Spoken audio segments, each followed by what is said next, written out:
It's not my house. It's a staged house. And the contestants' houses weren't the only thing Pimp My Ride lied about. The reactions were staged and retaken multiple times. Certain upgrades were taken off as soon as the cameras cut. It's for a boat. He goes, it's a GPS for waterways. It will not work in your car. And disappointingly, even Exhibit himself had no real interest in cars. Soccer moms coming up to me, telling me about their husband and their car that he had since the 60s. And I was like, stop talking to me about this. I know as much as you do. When asked if the show was fake, a former contestant replied with a single word correct, which isn't surprising as the show even lied about who the contestants were. For example, in season 2, episode 10, Brooke was introduced as a 22-year-old film lover working hard to go to grad school, which had been fabricated by the producers as she was actually a 25-year-old cocktail waitress planning to move back to New York. The reason for this, as explained by Jake from season 3, was because Pimp My Ride only picked people in their early 20s. There was a strict age limit of 22 years old. Confirming that the show was lying about contestants' details before filming had even started. In the first 30 seconds of each episode, Exhibit emphasizes that each contestant doesn't know they're about to get picked. He has no idea. I'm about to pimp his ride. Yet this was strange as the contestant always answered the door, always had a microphone on them, and even had their windows blacked out as if they didn't want cameras seeing inside. Well, it turns out Brooke, the supposed 22-year-old film lover, had been pre-selected by a friend to appear on the show, and as a result she'd state, when Exhibit showed up at my house to tell me I'd been chosen, not a surprise. What was a surprise was when the producers made me react and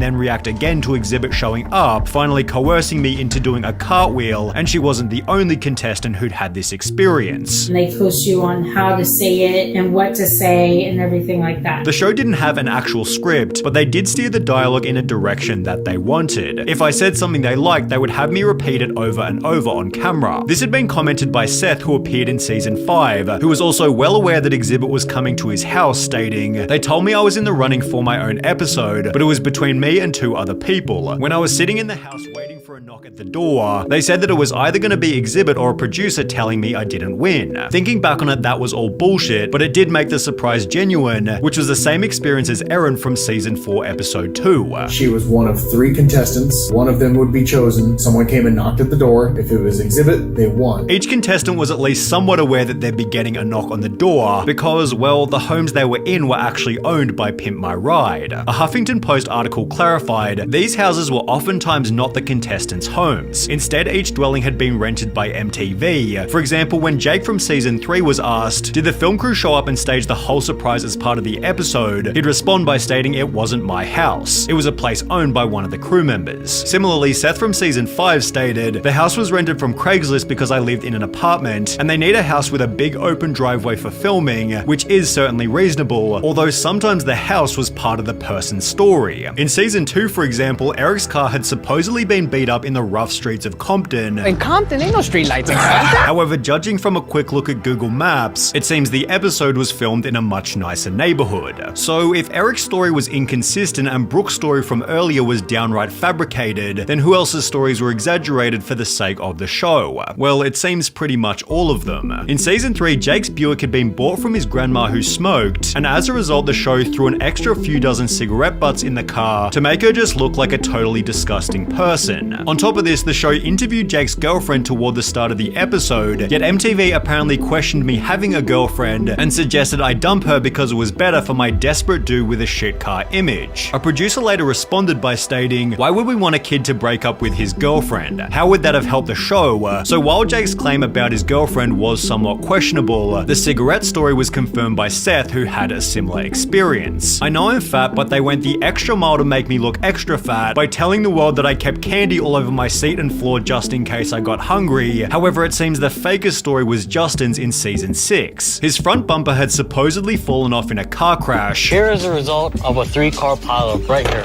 Although according to a 2010 tweet, my friend Justin was on Pimp My Ride. On TV, he said his RAV4 was involved in a 3-car crash. No, it wasn't. Dude beat his car up with a bat. The same user then clarified, what he told me was that MTV suggested to him that he and his friend should do more damage to the car, which was confirmed by Justin himself himself who'd add, yes, they removed my front bumper, used aircraft remover and enhanced the dent on the side of my car. Whilst introducing the episode, Justin stated, One of my crazy ex-girlfriends actually threw nail polish on my hood. although when he was asked why are all your ex-girlfriends so angry, Justin revealed it was just something I made up, while Erin from season 4 was also encouraged to make her car look bad. They asked to leave trash in the car. We went to In-N-Out, and so they told me to leave it in the cup holder, so I did. It seems the only real part of the show's intro was Exhibit's improvised dialogue, Because it wasn't scripted. I could say whatever I want to say. and when Exhibit drove the car to the shop. Exhibit did actually take the cars and drive them away, with the exception of a few that were too broken down, and then they made it look like he did. Although this segment created even more problems. Most people believe that PMR takes the car and gives it back in like a week or something. That's what I thought was gonna happen too, but in actuality they took my car for roughly 7 months, being a massive inconvenience for some of the show's contestants. And they make it look like they're moving really, really fast, but in reality,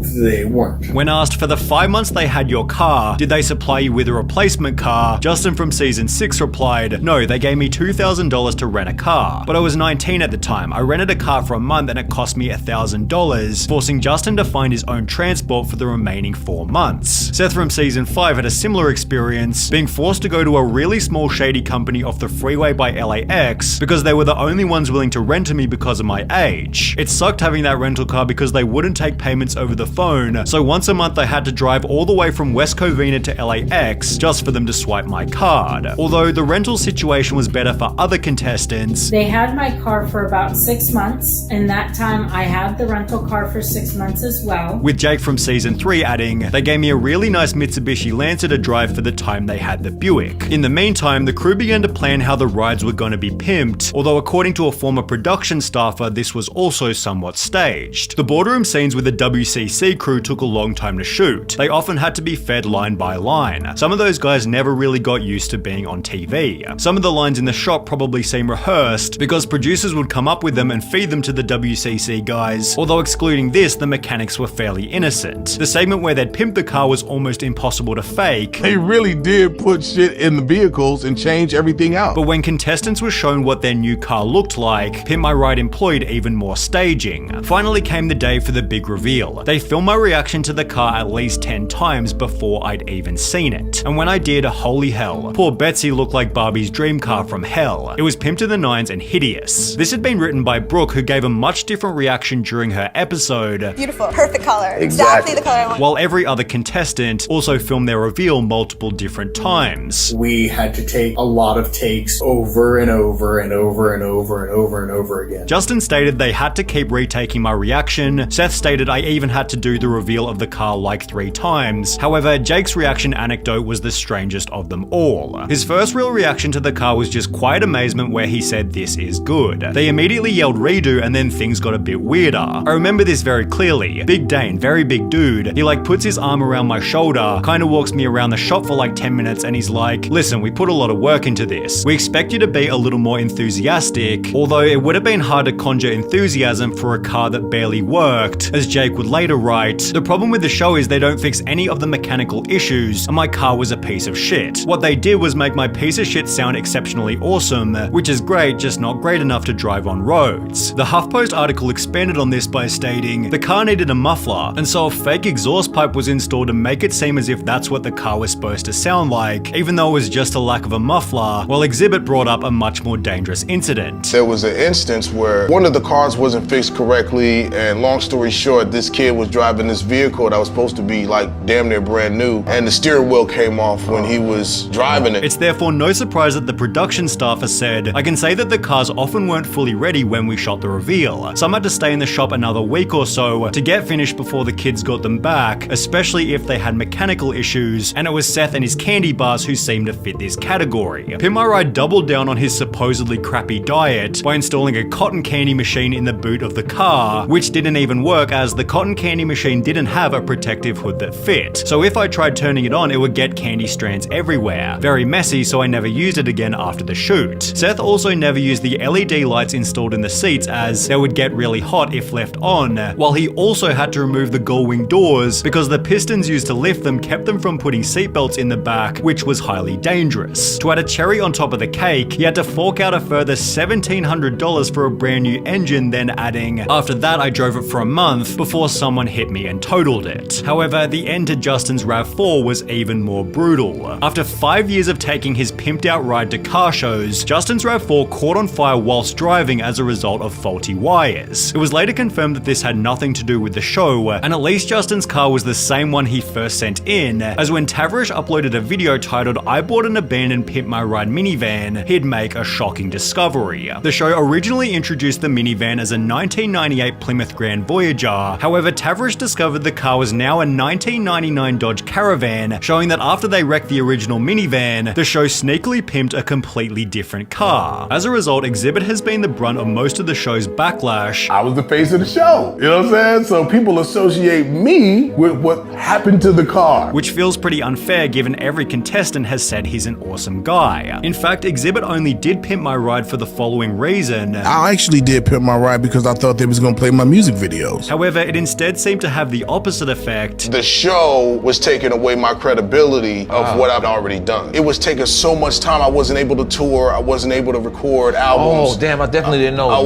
was there filming. Which is even more depressing given he was barely paid for it. But at that particular time, you wasn't really happy with the pay though. Nah. And as a result, it's no surprise that Pimp My Ride is unlikely to make a comeback. When are we gonna get a Pimp My Ride? No, there'll be no more Pimp My Ride.